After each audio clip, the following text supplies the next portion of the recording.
Hello, I'm Verde Augusto, and this is the Schumann Resonance Harmonics channel on YouTube and on Facebook. Thank you for being here. I appreciate all the support, the comments. I appreciate the questions. I do my best to answer all the questions that I get in a timely fashion. And sometimes the answer is I'll have to think about this and get back to you. And if I promised I had to get back to you and I haven't gotten back to you on a question or more specific, then feel free to, kind of send me a reminder note and kind of ask me how's it going. I need reminders in these things sometimes. Thank y'all for being here. If you're new, remember, like, share, comment, and subscribe. Please leave comments. And if you're new here in the Schumann Resonances, let me just say this, that no one, I think, starts out knowing this inherently. No one, meaning, no one's born knowing this. I don't think so. I mean, except for me, maybe. I don't know. But there's a steep learning curve to this. Assuming I forgot everything and I had to relearn everything here on this planet, there's a there is a little bit of a steep learning curve to this. But don't be discouraged. If you're having trouble getting this at first, don't give up hope. This comes over time. A lot of this stuff is very technical, and I try to break it down to the kind of high school level. But even then, still, you would have had to have paid attention in high school. I mean, that's kind of it too. And so it's going to take a little while. So that's why it's important to ask specific questions. And you may not get all of it, but you may get parts of it really well. And so that's something to consider, in addition to this, that you may not get all of it, but you may get parts of it very well, right? And that's something to be proud of. It took me, I came into this with an affinity for radio and EMF and electronics and all of that. So I come in, well experienced with this. But by the same token, I had to learn. There was elements of this that I didn't know, the connection of this and that and how that all kind of worked.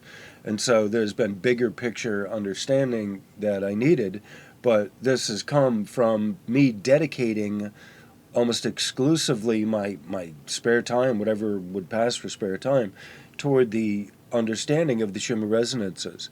And this is something that's super important for people to understand, is that if you want to get anywhere, you're going to have to dedicate a lot of time to a specific study. And that's what I've done.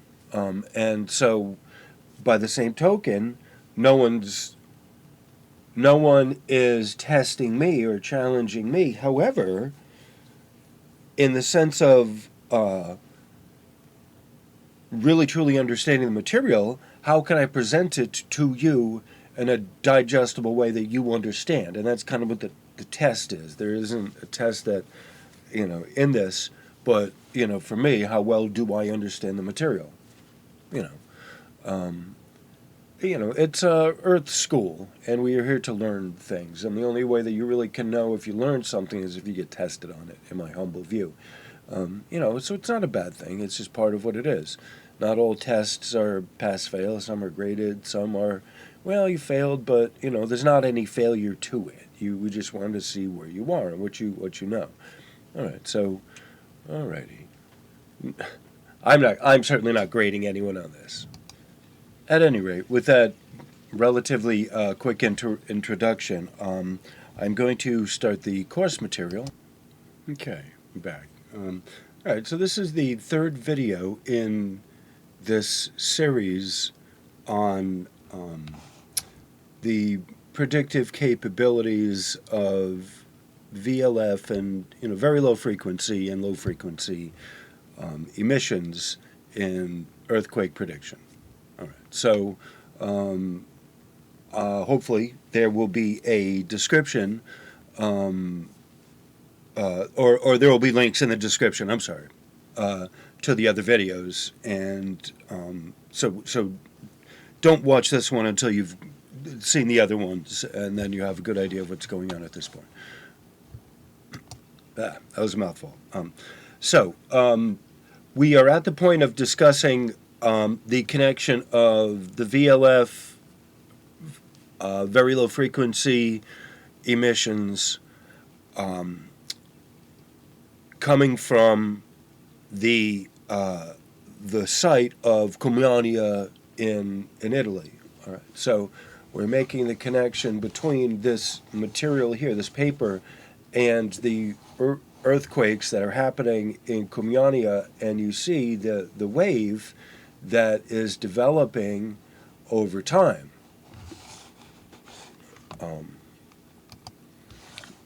This is an important feature. I've mentioned this before, and this is one more of those elements to forensic work, I guess. I kind of think of this in some ways forensic work, and that's why my analyses on these, I've explained it, that's why my in-depth analysis on these comes a few days later, after the fact, after I've had a chance to kind of analyze what's going on here. So this pattern, that's one of the things that we want to look at that's important in understanding the difference between the VLF and the proper Schumann resonance signatures. Okay, so I think that kind of serves to bring us up to where we are. So I'm just going to kind of get right into the material at this point. And okay, discussion. All right. Well, there we go. Discussion. Analogous model submitted by the authors of this. Hold on. There we go. Submitted by the authors of the present paper, Kachakhidze, I believe, in 2011, is significant since on its base, by monitoring the electromagnetic emissions existing in the period that precedes earthquake, it becomes possible to analyze the process of preparation and occurrence of large inland earthquake magnitude approximate or greater than 5, magnitude 5 or greater. All right. The above referenced paper admits the formula which connects with each other analytically the main frequency of the observed electromagnetic emission of the linear dimension, in parentheses, the length of the fault in the focus, outside parenth, of the emitted body. And then they have an equation, which is, I'm not sure what this symbol is, but it looks like a W. It's a Greek letter. Equals, it's a beta, it's another symbol, it looks like a beta, basically times C, which is a constant, over 1, I think.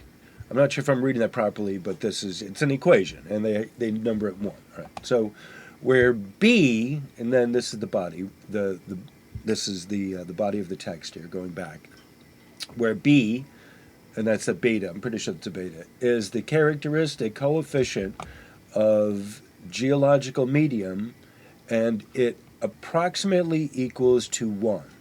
Of course, it should be determined individually for each seismically active region or for a local segment of lithosphere. All right, so that was what I had in the, hello, where am I? Okay, so that was what I had on the thumbnail.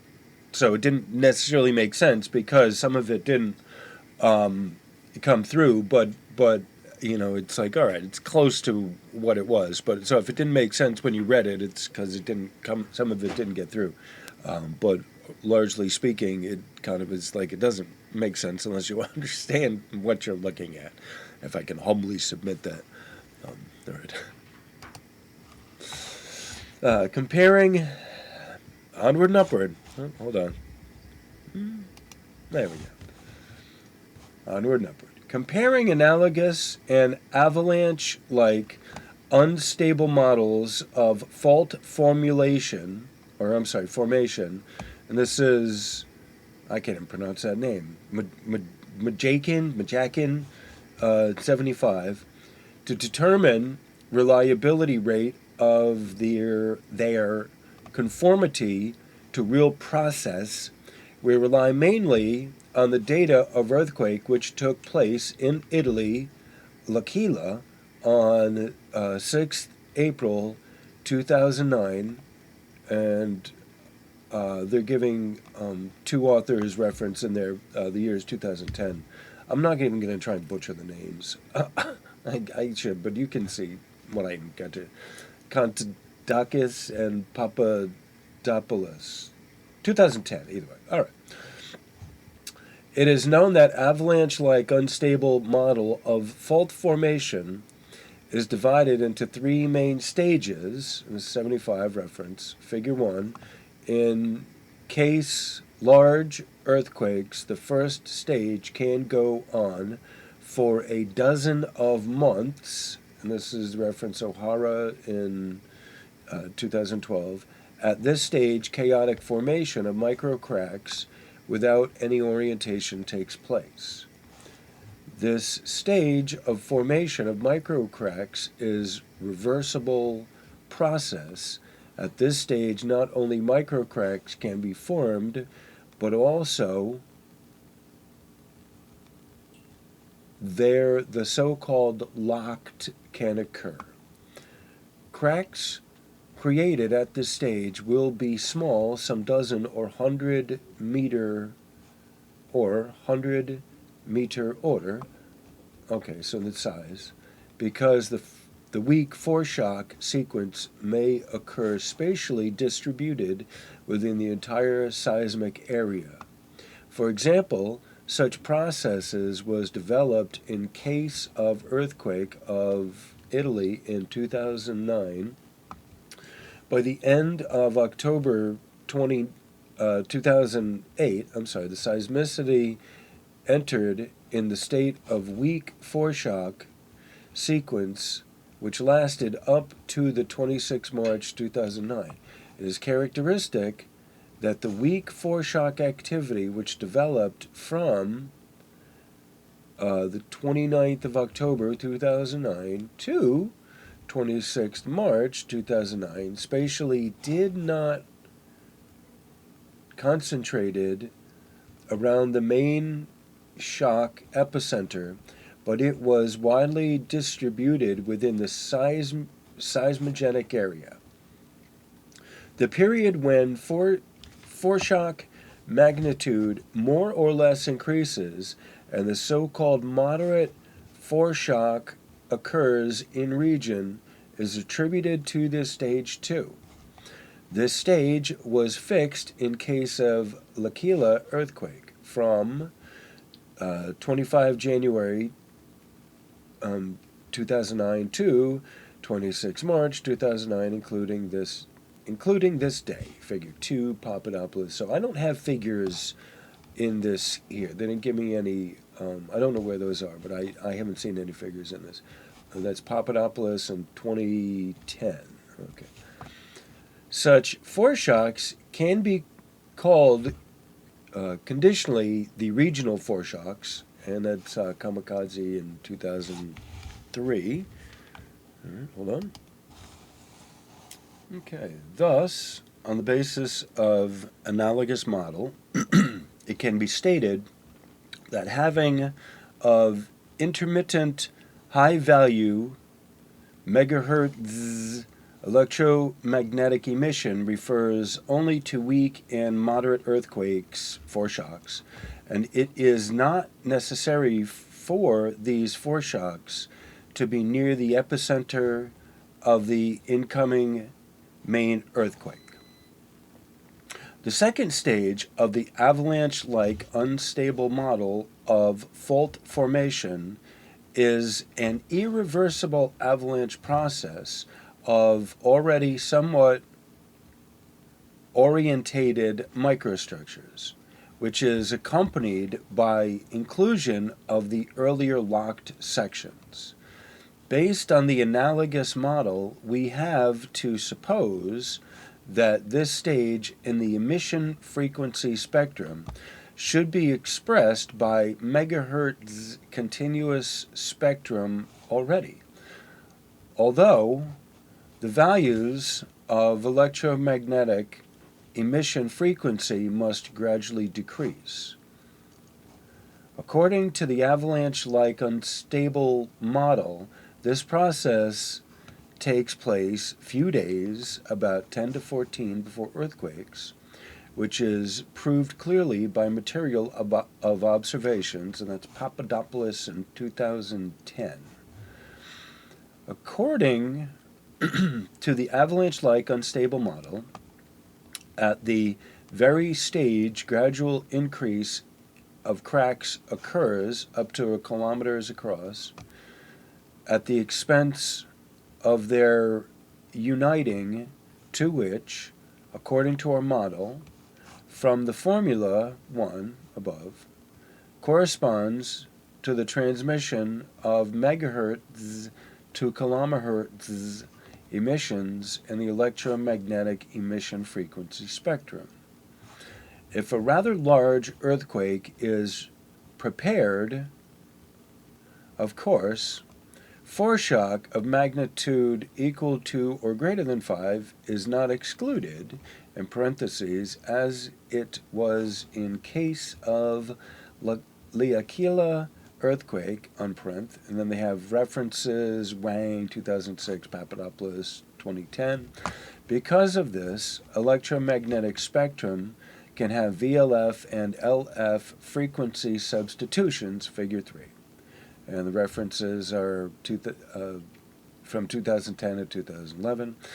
At the final third stage of the avalanche-like unstable model of fault formation, the relatively big-size faults used to unite into one, the main fault. This process, according to our model, in case of emission spectrum monitoring, should correspond to gradual fall of frequencies in kilohertz, which, according to the formula 1, refers to the increase of fault length in the focus. Increase of crack length in focus refers to the increase of a magnitude of the incoming earthquake, and the reference is Olamov, 1993, and it gives an equation 2 here. In the case of L'Aquila earthquake, due to the fact that on 4/04/2009 the main frequency kilohertz was already fixed in the electromagnetic emission spectrum. That's Papadopoulos, reference 2010. The main fault in the earthquake focus should have been of kilometer order already. Okay, so right there we'll end. Where am I? I'm looking for myself. Hello, self. There I am. Okay, so this will end this part of this half of, that's roughly half of the discussion here. Okay, so I'm going to end this, and I'm going to wrap it up. Thank you all for being here. We shall get into the second half of the discussion shortly. So thank you all for being here. Much love, and have a great rest of your day. Namaste.